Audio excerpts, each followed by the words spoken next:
Welcome to the Practice You podcast. My name is Elena Brower. This is somebody who helped me get sober 7 years ago without his knowledge. This is someone who has been a pioneer in the field of addiction recovery and so many other ways. I want to jump right in and just say heartfelt from my family, my son, myself, and all the people whom I have touched with their sobriety. Thank you for all that you do. Thank you. Well, thank you. Can't imagine a better introduction. No, there isn't. I want to jump right in. You were born in 1914, Jewish in Budapest. 1914 was 44, pardon me. That would be a very strange feat. You don't need to make me any older than I are. 1944, 2 years before my parents. Jewish in Budapest under German occupation. Right. I would like to know first and foremost, because I think this is the main thrust of your work, how did your early life inform the movement of your work? Well, first of all, by informing the movement of my life, I carried a heavy burden. My wife and I had a discussion this morning, and she's still noticing the traumatic imprints resonating in our interactions sometimes. And given that it affected my life, and at a certain point, I came to realize that my life was not the life that I was meant to have.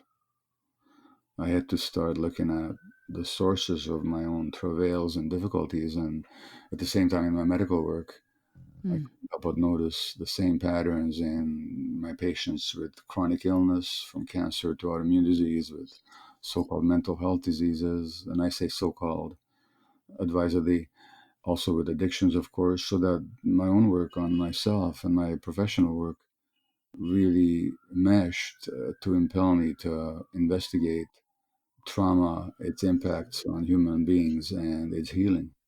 Right. When you were born, obviously under German occupation, the story goes that you were actually handed off for a month of time around the age of 1 from your mom to somebody she didn't know in order to ensure your safety. And I think that this is kind of what you're referencing, but also there's something deeper, which is that, as you've mentioned before in your talks, Jewish families, kids of Jewish families, were very stressed out, crying often with very real chronic travails, let's say, because of the stress of their parents. And I just want to focus on that for a moment because many parents listen to this. And of course, many people who were the kids of extremely stressed parents or addicted parents are also listening. And so I want sort of all of us to come together around this shared understanding that when parents have stress, the children suffer greatly. Yes. So it is true that when I was just under year old, my mother gave me to a stranger in the street in her desperation to save my life, which she could not ensure even her own existence.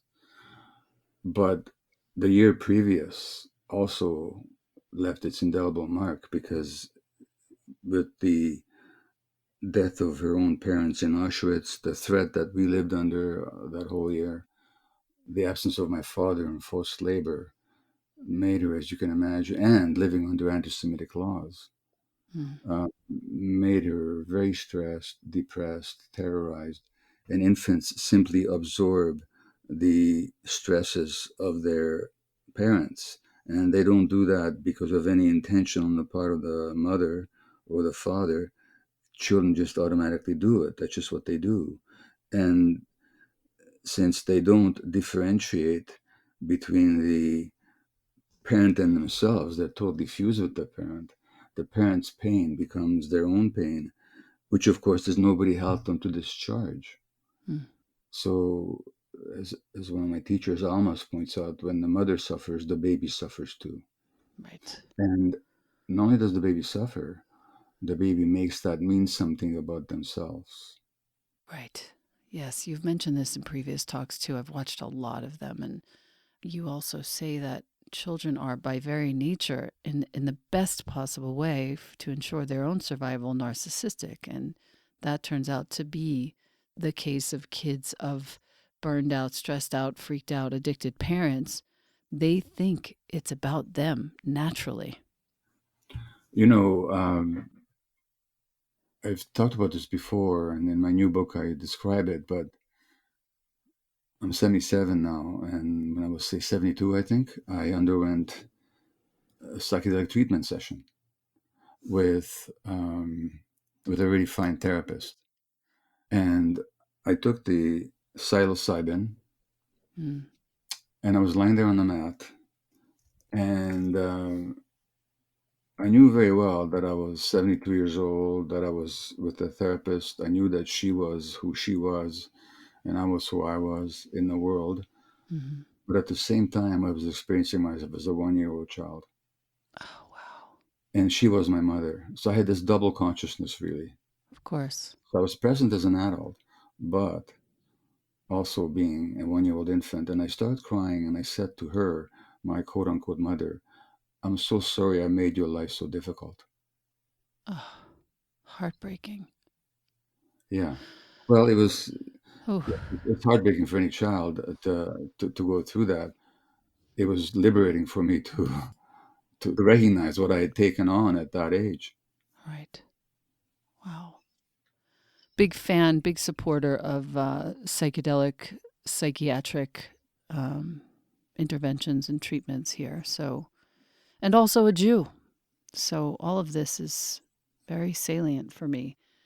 Um, you talk often about healthy anger and how the immune system works around the expression of healthy anger. And I'm taking this from hearing you say that you felt a lot better saying these, recognizing your own travails as a 1-year-old child.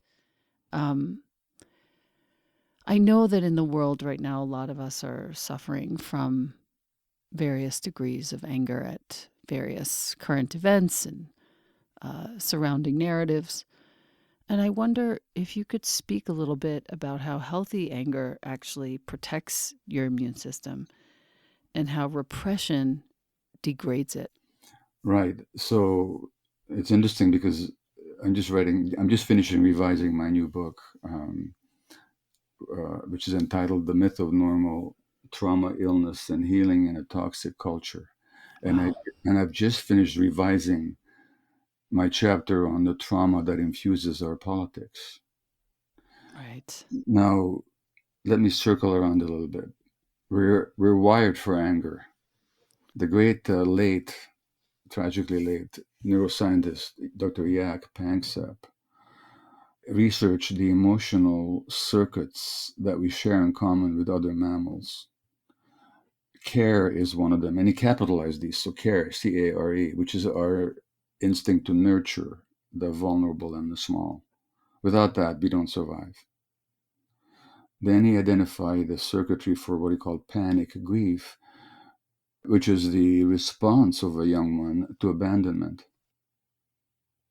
And there was a circuitry for lust, for Mm. seeking, and so on. There's also circuitry for rage, R-A-G-E. Again, he capitalized these circuits. Right. And rage is there for self-defense. If somebody's intruding or threatening your boundaries, you mount a rage response. Ah, get away. Right. That's healthy. The suppression of it is a source of pathology. And so when I was working in palliative care, but also in family practice, I couldn't help but notice that the people who got sick with chronic illnesses, I'm talking about all manner of autoimmune diseases, from fibromyalgia to chronic fatigue to multiple sclerosis to rheumatoid arthritis, lupus, and so on, and malignancy, they had certain personality traits that I just kept noticing. One of them was the repression of healthy anger. Then I did the research, and it turns out that the repression of, because of the mind body unity, because these emotional circuits are literally part and parcel of the same apparatus that regulates the immune system and the nervous system and the gut and the hormonal apparatus, when something happens in one aspect of this really complex circuitry, but unitary circuitry, it affects the other aspects. So the Right. repression of anger actually represses immunity on a cellular level. So what happens in autoimmune disease is that the immune system actually turns against you, just as repressed anger turns against you. Or your capacity to resist malignant transformation is reduced. So Wow. when you repress healthy anger, you're actually threatening your body's integrity. And the finding of healthy anger is often very therapeutic Hmm. for people with physical illnesses, not to mention, of course, with depression and so on. Now, then there is unhealthy anger, which is what we're seeing in a lot of our politics. So healthy anger is about the present moment. You're threatening my boundaries? No, that's healthy anger. It's that simple. Hmm. Unhealthy anger is a triggering of emotional memories from the past, and it doesn't exhaust itself. So what we're seeing in our politics these days, like all this COVID rage that people have, this mistrust of authority and all these phantasmagorical conspiracy theories, Mm-hmm. they are imprints of childhood trauma. Those people that believe these theories were actually, like, I was just writing about this Florida pastor who's with a large following who believes that the vaccine was developed by the Bill Gates Foundation and the government to implant microchips into our circulation so they can control us. Hmm. Now, if this man walked into a doctor's office and he said that Martians are trying to control me by putting microchips into my circulation to establish an interplanetary dictatorship, he'd be declared a harmless, paranoid schizophrenic. But because he's saying this in the political realm, he's got tens of thousands of followers. Oh, wow. And I'm very sure that what he's really acting out, what he's really expressing, is there was a time in his life when he was small and helpless and controlled by people who were supposed to help him, but in fact hurt him or didn't protect him. He Hmm. was, and he's transferring the emotional imprint of that early trauma into his political views in the present. Right. So that's unhealthy anger, and that's the distinction. And you've talked in the past also, and really to sort of bring this home into the physiological realm, that when you have repressed emotions, the activity of your NK cells, natural killer cells, Yeah, it diminishes. diminishes, which means that your body is less able and apt to fight such things as malignancies, blood cancer, so forth. Yeah, well, absolutely. Look, there was a study of they followed 2,000 women over a 10-year period, and those who were unhappily married but they repressed their emotions were 4 times as likely to die in those 10 years than the women who were unhappily married but they expressed how they felt. I am thinking of my mom right now. She passed away almost 6 years ago. I compare her a lot with Anita Morjani. Yeah. That story, I wish I could have gotten that story into my hands sooner. Well, and Anita had the same story. She totally repressed herself Yep. until her near-death experience Yeah. actually woke her up to embrace herself. And that allowed her to survive a so-called terminal diagnosis. I've talked with Anita, and her story is completely representative of what I'm talking about. Yeah. Basically, that she was in the hospital. She was literally given 2 weeks to live, malignancy all over her body. And she then realized that she hadn't been herself. Well, the title of her book, "Dying to Be Me," she literally almost died Right. to have to become Right. herself. It's a brilliant title. It is a brilliant title. She had lymphoma just like my mom did for a while. I'm sorry, I missed what you just said. Yeah, I was just saying that my mom also passed away. She died 5, 6 years ago from a heart attack, but that was a result of all the chemo that she'd had. Mm-hmm. But she too, I think, was not really herself in Mm-hmm. many ways. Mm-hmm. Um, I want to talk about the very practical moment when there is anger in the body. Mm-hmm. And I think this is helpful for our listener to hear you say it rather than me. But animals have been studied, as you mentioned. The incident ends, the boundary creating incident ends, two animals angry at each other for whatever reason. Boundary defense, all animals have it. Yeah. One says this, the other one walks away, everything ends, boom. Present moment, that's basically a reflection of emotional competency. But when the incident ends, as in humans, we're so human, and the anger continues, that's the danger zone. Well, if anybody is inspired to read my book, When the Body Says No, I discuss this in quite detail in the very last chapter about Yes. healthy anger and how we experience it. But rather than going there, let me tell you a funny anecdote that I read in one of Eckhart Tolle's books, The Spirit. Mm, And he says, imagine two ducks, and one of them comes too close to the other one. So, they ruffle their feathers and the other one swims away. And the first duck says, oh, that guy, he's always coming close to me. He did it last week. I bet he's going to do it next week. What's wrong with him anyway? I can't stand him. Ducks don't do that. They just they just shake it off and on they right. go. We move But on. we humans harbor these grievances and we magnify them in our minds. I know that. I've done that a million times. Sure. And all that, of course, is an imprint of lack of emotional self-regulation, competence, Right. as you say, which is a traumatic imprint. Yeah. I also want to look at I have most of your books, but the one that really touched me was in the realm of hungry ghosts. We'll get there in just a moment, but I would love to look at the people who our listener who feels like he or she is carrying the weight of the world some days. And I want to make sure to talk about this because I feel like you talk about it often. Kids who take on all their household pain, Mm-hmm. become adults who take on the weight of the world, become sick people. Mm-hmm. Um, and I would love to hear from you a little bit to help our listener today to decipher where they are in that narrative and how to sort of get away from that.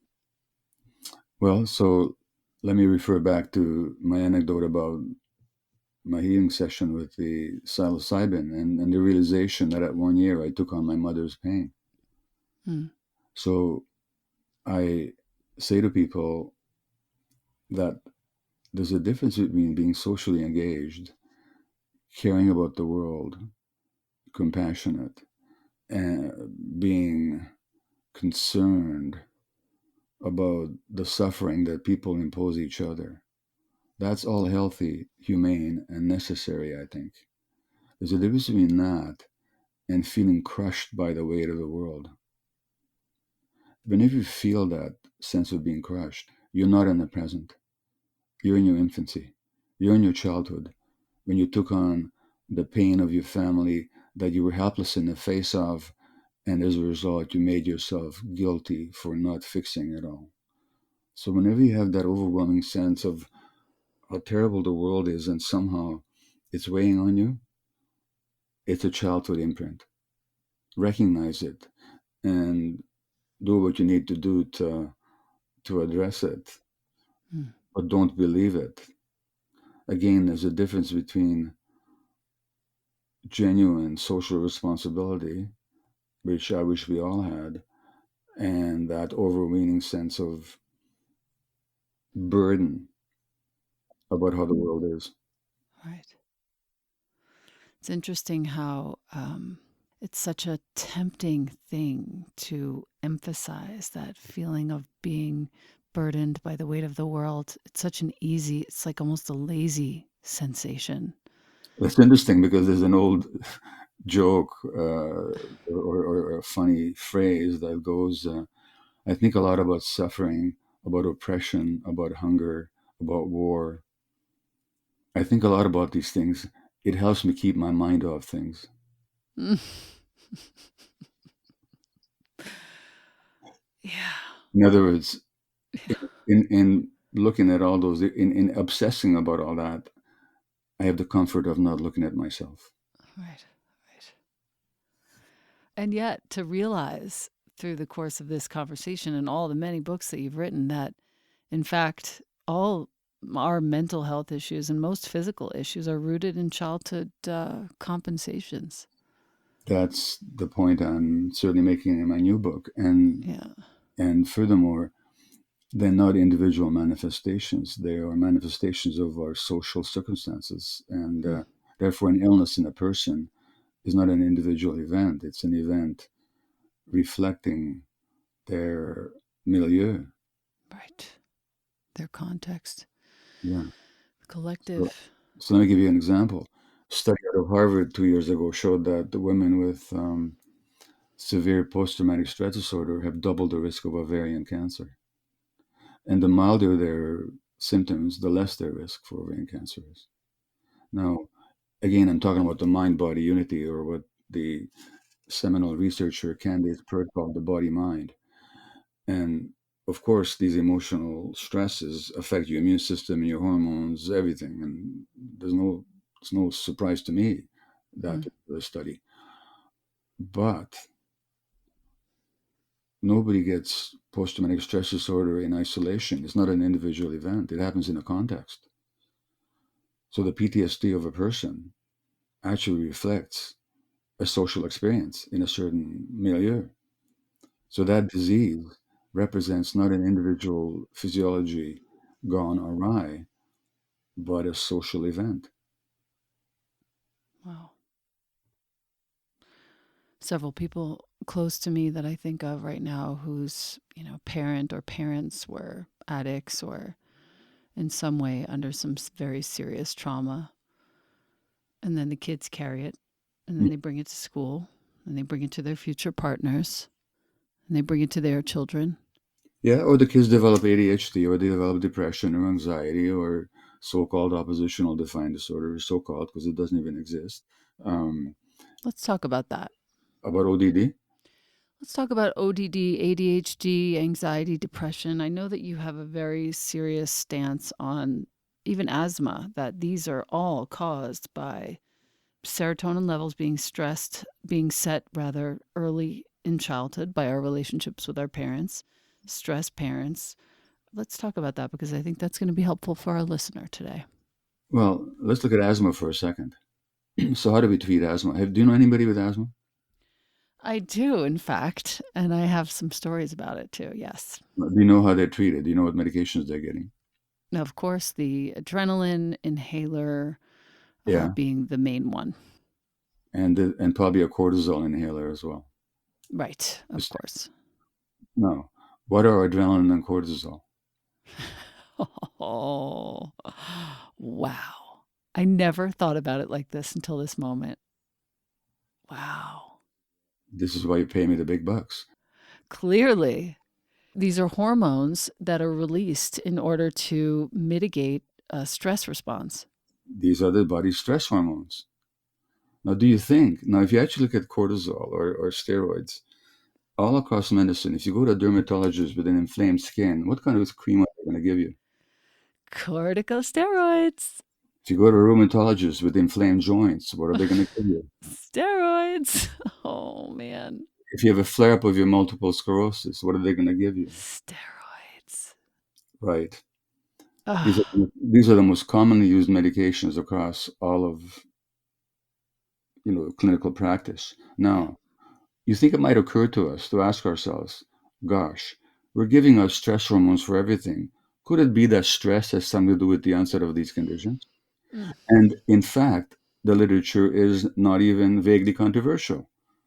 If you look at multiple sclerosis, if you look at rheumatoid arthritis, if you look at asthma, lots of research shows that the more stressed you are, the greater the risk of these conditions arising.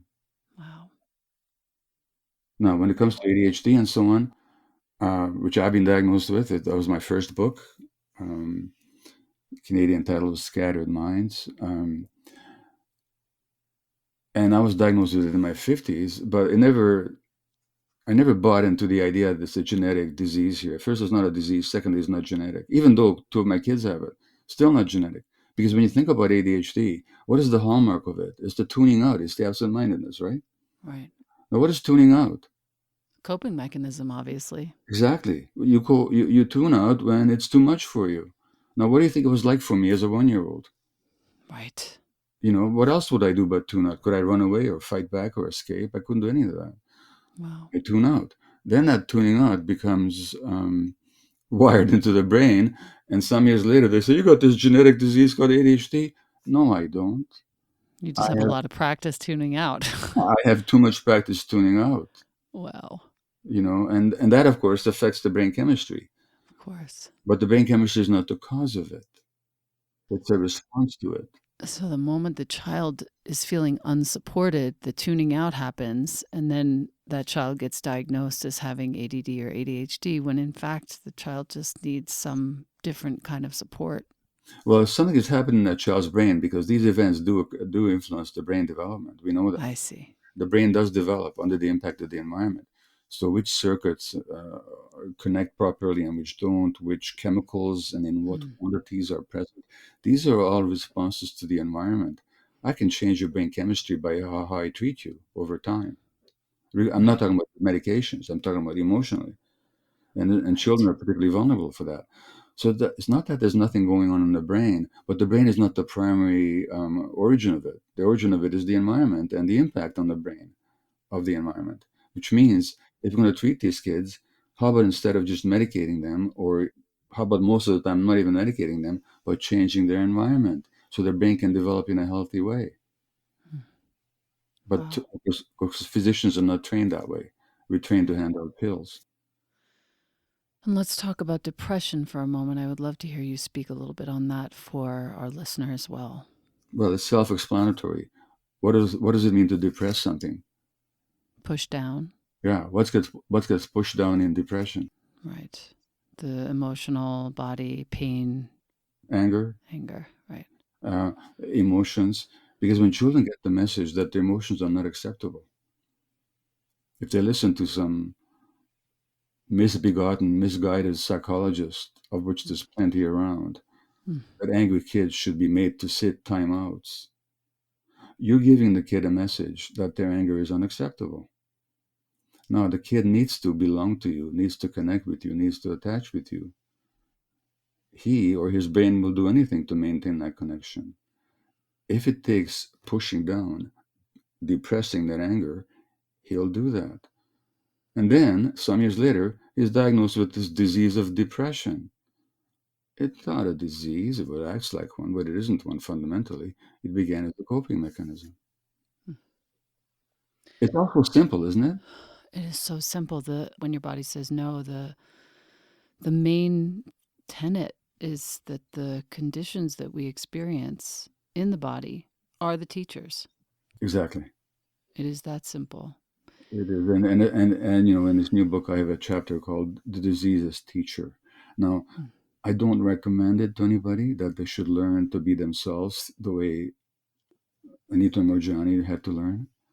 I don't recommend that they get multiple sclerosis or rheumatoid arthritis or depression. But once they do get them, they can learn a lot from the disease. And what they learn can actually help heal them. Mm. You talk in the realm of hungry ghosts. I'm on page 279, Mm-hmm. page that I've double dog-eared. The Torah says that Aharon, the brother of Moses, was commanded to take 2 hairy goats and bring them before God. Upon each, he was to place a lot, a marker. On one, he was to place the lot of the people's sins to, quote, effect atonement upon it and send it away to Azazel into the wilderness. This was the scapegoat, who, cast out, must escape to the desert. The drug addict, you posit, is today's scapegoat. Viewed honestly, much of our culture is geared toward enticing us away from ourselves into externally directed activity, into diverting the mind from ennui and distress. The hardcore addict surrenders her pretense about that. Her life is all about escape. And the rest of us can, with varying success, maintain our charade, but to do so, we banish her to the margins of society. Upon reading that, I realized what was happening to me and what I had chosen, less what was happening, but what I'd chosen to do with my body and to do with my time for all those years. I wasn't a terrible, like, in the gutter case, but, I was smoking weed every single day, every single morning, Mm-hmm. most evenings. And then I read this that you said, if you can see without judgment the healthy person within all that trauma, the person who just didn't get to express themselves, you are trauma informed. And somehow these two things came together in one sort of month or two. And I realized that I had been repressed, and I realized that I had not been myself. And I realized that the one thing that sort of helped me feel like I was escaping from this charade was pot. And I had to let it go in order to just be myself finally and be the shining light that I know that I could be. Hmm. The trauma-informed part, though, is where I want to go with this, because I think there are enough former, maybe even current addicts who might listen to this, and I hope that you just got what I got from that passage. But the trauma-informed part, I think that all of us as humans, as much as we should be tasked to go live in another country as a high school kid for a month, as every single human on this earth should, we should all be going through education to raise children. But I also think that we should all be trauma informed. And I think it would make things so much better. And to that end, I just want to read this again. And then I would love to hear you talk about this. If you can see without judgment, the healthy person within all of that trauma, the person who just didn't get to express themselves, you're trauma informed. It alleviates so many grudges, I feel. Well, it's very easy to sort of simplify all that.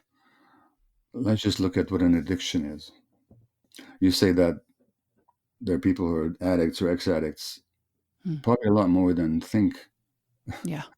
or they realize. So let me give you a definition of an addiction. So addiction is manifested in any behavior that a person finds temporary pleasure or relief in, but suffers negative consequences as a result of, and does not or cannot give up despite negative consequences. So pleasure, relief in the short term, harm in the long term to yourself or others around you, and inability or unwillingness to give it up. That's what an addiction is. Now you'll notice that I said nothing about drugs. I said nothing about heroin, cocaine, crystal meth, nicotine, alcohol, pot, any behavior, I said.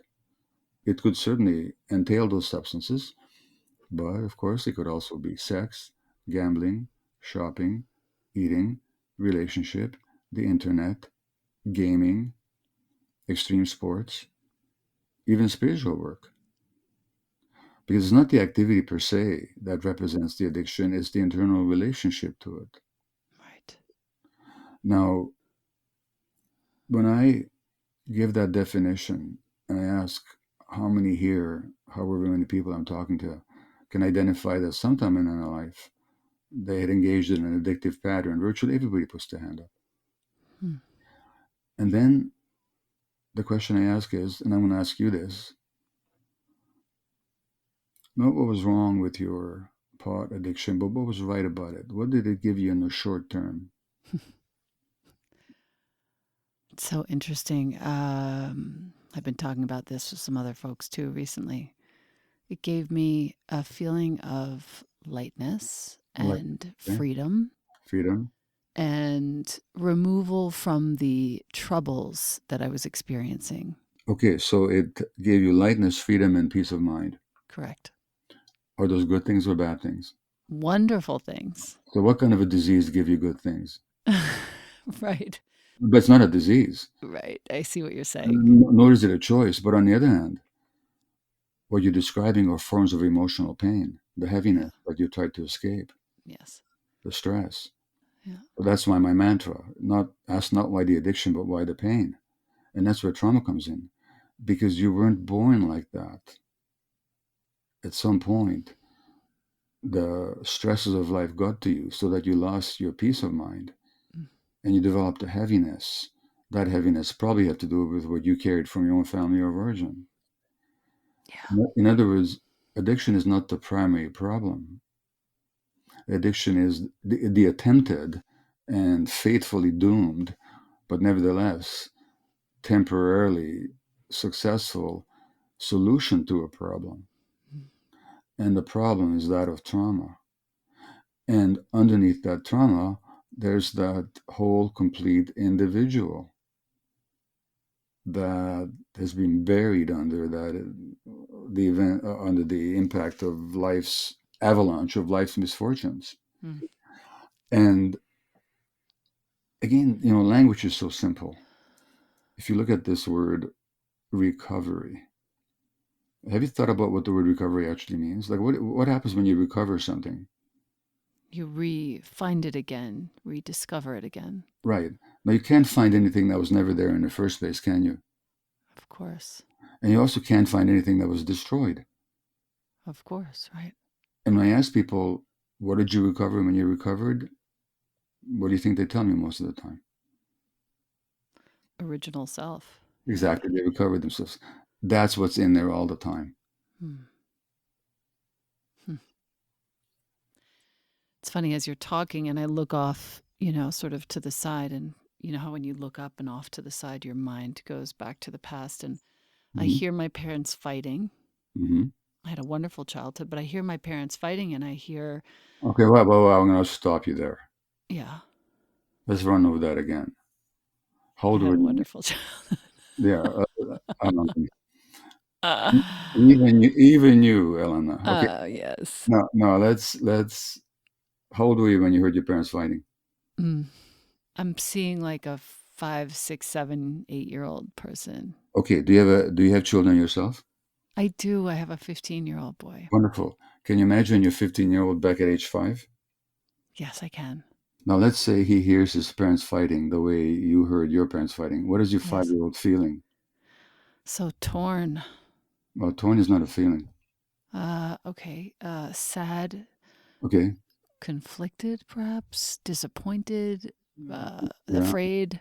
Afraid. Mm, All right. yeah. When you felt disappointed, sad, afraid as a 5-year-old, who did you speak to? Nobody. My dolls. Okay. All right. Now, if your son felt sad, disappointed, or whatever at age 5, who would you want him to talk to? Right. You're the parent. Who would you want to talk to? To me, of course. Okay. Now, I know I'm relentless here, but if It's you fine. if you found out that your 5-year-old felt sad, angry, confused, torn, whatever, and didn't talk to you about it, how would you explain that? Mm, wow. Why isn't he talking to me? The first day he was born, did he cry when he was upset? Of course. So then what happened? How would you explain that at age 5 he's not sharing his emotions? Right. I'm asking. Because I've inadvertently made it unsafe for him to share with me. So he doesn't feel safe in his family of origin. Right. Right. That was your wonderful childhood. Mm-hmm. Thank you for that clarification on behalf of myself and our listener. By the way, I'm not saying your parents didn't love you. Of I'm, course. I'm not saying they didn't do their best. Yes. I'm not saying they were the greatest people in the world. I don't know them, but for all I know. But I'm telling you, this If wonderful childhood is a bit of a myth. yes, and for myself and for our listener, to really just recognize calmly and quietly that it wasn't the wonderful label and that we didn't feel safe. Mhm. And to recognize that is to do what you did on the mat in your psilocybin treatment session, which is to let it go and realize that it's safe now. Yeah, Hmm. or that we can make it safe. Can make it safe for ourselves. My son and I have had one of the most connected weeks of our lives, and I even explained to him I'm evolving the way that I was treated when I was 15, Hmm. and I am a safe place for you to talk about anything, and he has made use of that in a really beautiful way. That's great. Yeah. I just want to thank you. I could go on for hours with you, but I want to respect your time and I want to respect our listeners' time and say that your work is changing millions of lives. And I hope you really feel that. I hope you really feel the gratitude, the awe, and the real appreciation that is coming your way. Well, thank you. On a good day, I do feel it, and Good, good. otherwise, it kind of like ashes in my mouth. You know, Yeah. it depends on it depends on what I'm going through. But thank you, I really do get it. Let me mention, you probably know about this movie, The Wisdom of Trauma. I've just watched it the second time.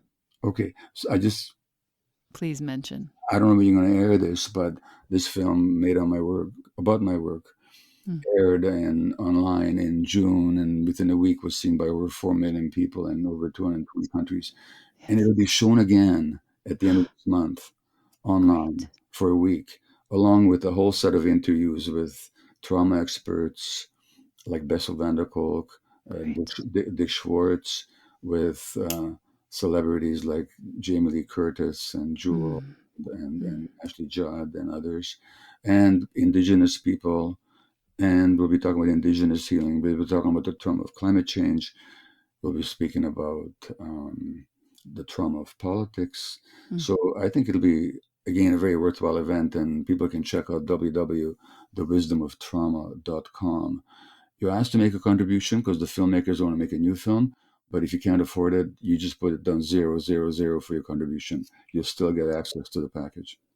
Wonderful. I'm going to fast track this episode so we can get it out sooner than later. Your website is gabormate.com, and I'll spell it Gabor. Dr. Dr. Ah, DrGaborMate.com. That's correct.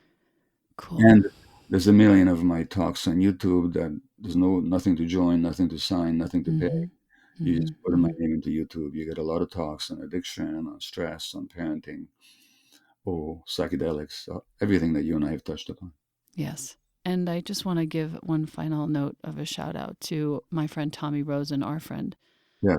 I'm sorry to interrupt, but Tommy will be one of the people interviewed in this next That's series. great. That's Yeah. great. But sorry, I interrupted what you were saying about our dear Tommy.